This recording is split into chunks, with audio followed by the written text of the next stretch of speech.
Welcome to the Tech Egg. Don't get scrambled. Enjoy the video. In this video, I will show how to text in Premiere Pro. First, navigate to the Type tool in your toolbar, which looks like a capital T. Click anywhere on your program monitor to create a new text layer. A text box will appear, allowing you to type your desired words. Once finished, you can select the Selection tool, represented by an arrow, to move and resize your text box on the screen. This initial step is fundamental for all text-based elements. Once your text is on the timeline, open the Essential Graphics panel, usually found on the right side of your workspace. Here, you have complete control over its appearance.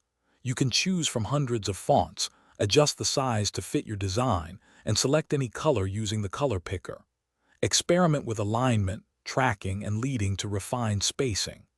Adding a stroke, shadow, or background can significantly improve readability and visual impact for your audience. To bring your text to life, head to the Effect Controls panel. Here, you can set keyframes for properties like position, scale, and rotation, creating dynamic movement over time.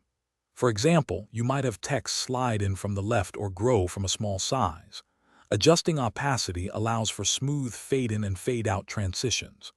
Premiere Pro also offers several animation presets, providing a quick and easy way to add professional-looking motion with just one click. For more advanced effects, consider using text masks.